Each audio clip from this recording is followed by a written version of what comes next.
background of some Hourman comic back in the 90s. He did? Yeah, when SpongeBob first got popular. I didn't even know that. Yeah. When I knew him, he did the one panel like lefty cartoon in the the giveaway. The New Times? LA Weekly, the New Times, yeah. So, so I know him from Lefty World. I'm with you. I've had enough about Syracuse. Let's talk about Toronto. So have we, so that's why we don't live I've never there. even heard of this Toronto place. I think you're making it up. Yeah. We have a subway. Let's talk butter sculpture at the State Fair, dude. We got a fat mayor. Yeah. Oh, you're a Toronto guy too? All Yeah, right. we do have a Got fat caught man going now. to KFC. He said he was on a diet, he had a weigh-in every week, and then they videoed him going to KFC with a big bag. That's a scandal. That's it. In Canada. Can't you be into weird sex like other politicians? Yeah. What's up with the chicken thing? Well, maybe that is weird sex. I don't know. It's gonna be a half hour of hometown news. Like we're just gonna connect. So where are you from? No, really? Yeah. Oh, Concord, Massachusetts. Anyone from Concord? Anyone No? Boston? Shot heard around the world? Anyone? That's good memory. I know. Hey, see, unlike Sarah Palin, I get it right.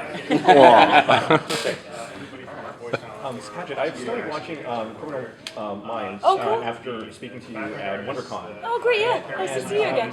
Oh, thank you. Hi. So Emily and Elise, both very competent agents at what they do. If I was on the wrong side of the law, would I be fearing more? Oh, you'd be fearing Elise more. Because as a cartoon, she's capable of greater physical feats of violence. She can pilot a spaceship developed by aliens. Pretty much a cartoon ninja female versus a procedural television FBI agent is going to win in an arm wrestling contest, I think. But I guess Dan and Chris didn't know that they didn't know that I was on Criminal Minds when they hired me to play Elise. So they didn't know that I had any acting background with anything stunt or fights or anything like that. So it was exciting to be able to do it in a cartoon. Although it's a lot of standing in a padded room just going hi-ya!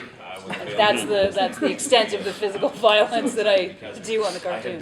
Curtis and I enjoy watching that, though. Yeah, it's pretty When Paget has to do all of her grunting and When she does her jumping ninja around. moves? My Yeah. ninja moves, So you yeah. guys are all in the studio together when you're Well, as often as we can be, yeah. Do you feel like your background, Dave, in like skits and sketches? Do you feel like that? I thought your question was, do you feel like you're background Dave? That's an insulting question. Do you feel like Yes, I do. I do feel like I'm background. developed from your background helps like when you're like with your rhythm and your timing when you're doing all your lines and stuff? Oh, definitely, yeah, definitely, and especially when we do get to record together. But yeah, definitely knowing how to, especially because Chris is very much the straight man in the show. So so I, Which is a very hard gig, by the way. yeah, I know. Like being Bud Abbott Well, is really hard. Kids in the Hall, we were always Yeah. big fans of straight men. Me too. Yeah. Yeah, it's like it's weird. Like the more you find out about it, like you start watching, Larry and the Stooges, and you go, he's fucking amazing. Yeah, he's the solid one. Larry's business is incredible. Harder to be Yeah. straight man. Yeah, well, yeah, because you're sort of like, Well, you know who one of the greatest straight men in the world is that no one gives him credit for? Groucho Marx. Oh, yeah, I can see Groucho that. Marx. Yeah, his brothers were all crazy. stand by while the crazier Yeah, brothers. he does the scenes with Chico. It's Or amazing. Zeppo. Yeah, Zeppo was right Zeppo's there. another guy, yeah. yeah, Underrated. yeah. Became a very good big agent though for William Morris. Yeah, invented the Zippo lighter, I believe. And Yeah. can I ask an acting question? Certainly. All right. Can you act it? Yes. My question is. Yes, I am classically trained, but I'll forego that. As actors, how's your process different, animation versus live action? And specifically, when you're in the booth, are you physically acting it out, emoting with your face, moving around as you get into character? How is that? What's your process like? I know my animation process, or as I would say in Canada, process, is even more lazy than my live action process. Live action, I'll sometimes move around. Animation, you've seen it. It's like a dead man sitting there. Oh, what a charming one. Yeah. I move around a lot. I'm expressive, I think. It's the good thing about acting for just voice is you, for the most part, when we record, we'll just do, it's called an ABC. So you get your line and you just do it 3 times. So obviously, that's not something that you could do in live action. So you just do it 3 completely different ways and let them pick what they want to roll with. So in a way, it's kind of pure acting because you're not worried about stepping on a light or makeup or, you're not worrying about any of that stuff. It's just all, I just hear that's how De do it. Niro does all his stuff though. Like in movies, he does his Just line does over. 3 He does his line lines. as many Does it times as he wants until then he's they happy, pick. and then the other actor gets to do their line. Is that true? Yeah, apparently the scene where he's going, "You looking at me? You looking at me?" That's how he does every scene. Oh He my does every God. scene that way. God bless him. So if you just That see- sounds great. if you I just see where he never goes- know. This is like Liars Yeah. Club. No, Like, that's true. I don't know whether he's bullshitting. I heard this because from- he's really good at it. I heard this from It's like it sounds Ileana plausible, Douglas weirdly. told me. I'll be doing Ileana? voice analysis later. I'll let you know if it I gotta spikes Google this. or- Yeah. Now it's self with What about you? You're very smartphones. physical. And yeah, You're Tom, very you're active. obviously animated in every sense. What is your process like when you're in I'm the a big booth? flailer. I'm a, they move the furniture out of the way. It's like sometimes the new guy at the studio will be bringing a chair and they go, no, it's Tom. Take that out. And yeah, I'm big, stupid, and I find it like I found it very freeing. Like when I started doing voiceover, like I just fell in love with it and sort of quickly lost most of my interest in being on camera at all. Like I really didn't. It was dead to me after a while. Like I was just waiting around and it's like hanging around on a set all week and in your trailer while you wait to do 8 lines on a guesting on a sitcom and nobody talks to you and it's freaking weird. It's like. Then you do That's the part of cartoons it. and it's like the party bus It's a all the party, time. yeah, And it's it's like completely different. and then total booty call, no emotional attachment. You just do it and flail around, and then go to the next one.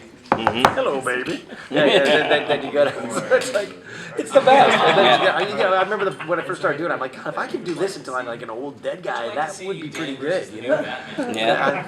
I don't want to be on Where Are My Pants anymore. Do you think the competition is less fierce and voiceover work than it is in acting? I mean, I tried the whole acting thing, and every time I went on an audition, everybody looked like me, and we were It's all weird, saying, right? This Especially trash commercials. bag is really strong. No, this trash bag is really strong.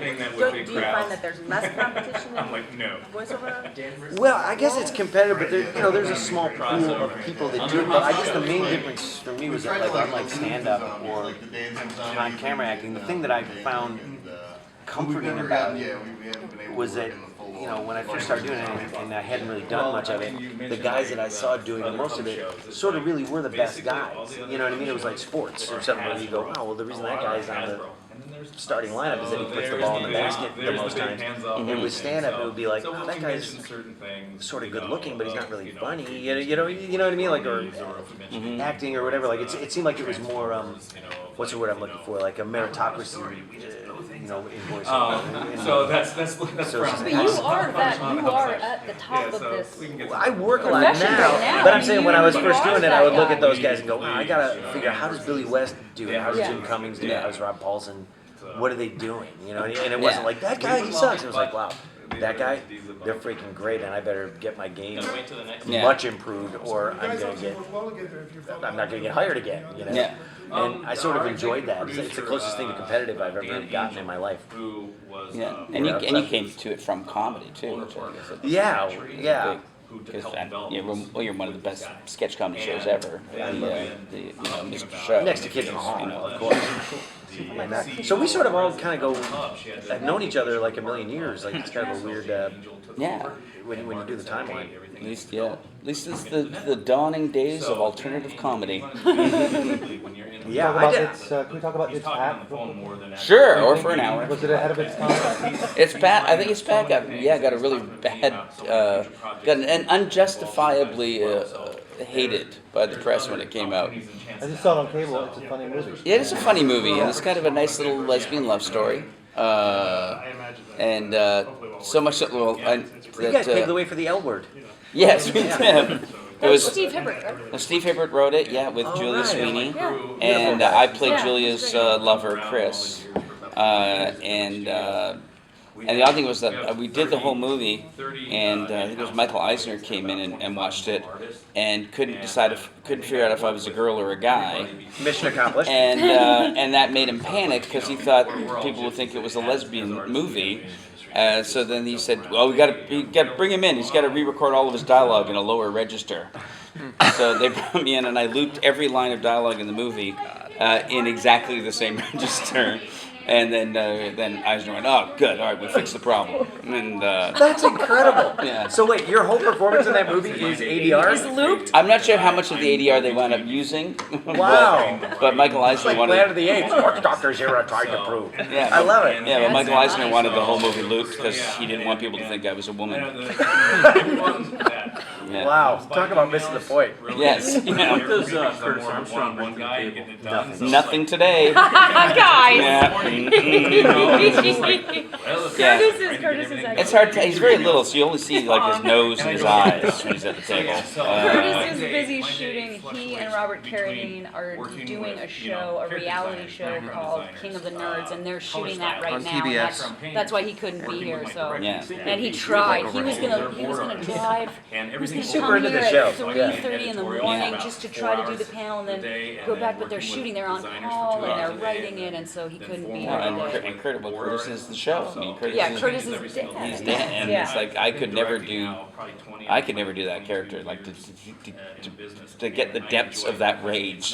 Yeah, and he's not that guy at all. Yeah, because he's a very the even-tempered most guy. mellow, sweet guy, and he can do a sustained scream for hours, which normally that would kill you. Your career would be over. You get nodes, you're done. He You is do the one episode, Caucasian you James Brown.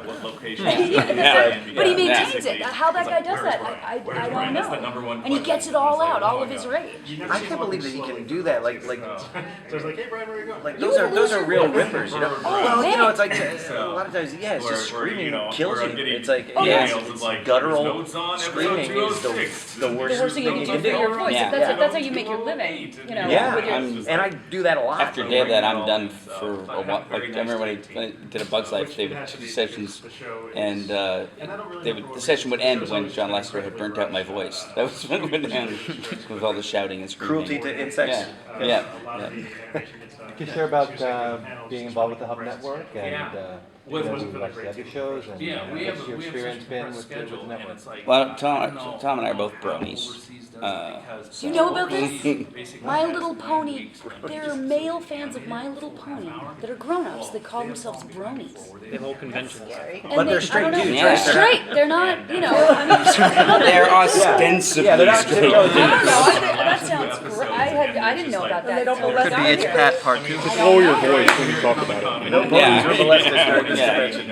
Yeah, there's some rage in that community. You want to be careful. Oh, I don't mean to be judging them. I think they're fantastic. It'll be a Dan versus Bro. I think they should all be either on homicide or suicide watch. I just Probably both. Yeah. I almost want to infiltrate that, like George Plimpton style, like infiltrate that world, Yeah. like just Yeah. you know what I mean? Yeah, Like brony just go brony undercover like me. into Brony world and just. I gotta know how it like you know. What is What would this? your first Yeah. question be? Wow, I would just hope that they didn't smell me out as an imposter and you know kick me out of Brony. That's what they do. Yeah, you'd have to bone up on your My Little Pony. Yes. Tom, I heard that the cast is working on a documentary on that, so you'll have all your questions answered at some point. Oh, yeah.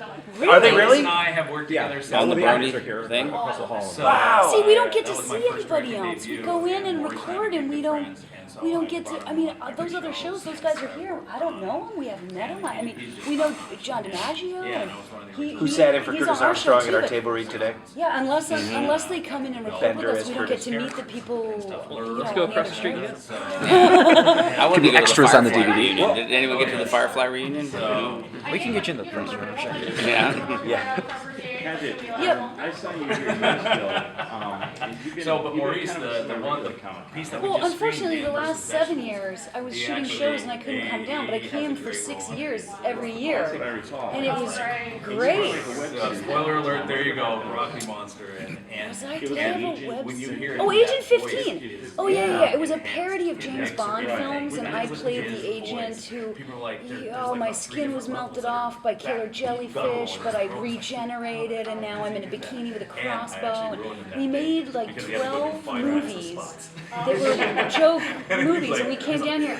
I actually have a Comic-Con MVP award that's like my favorite award. I know for doing short films and stuff like that, and having come down here every year. I came down a couple times where nobody told me, but I saw in the book that they had put me in a signing thing on that big main floor, and I was like, oh my god, I don't have anything. I didn't talk to anybody about this. No one talked to me, and I thought no one's going to show up. And people lined up, and it was great. It was really exciting. I love it. This is very different though now. Not having been here in 7 years.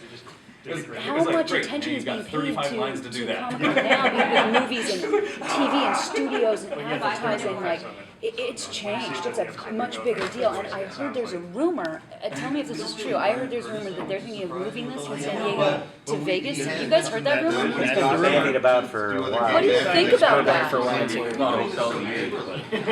do you guys think about that? If we went to Vegas instead, I don't you think it would be good? I live there, so it's great. Let's go.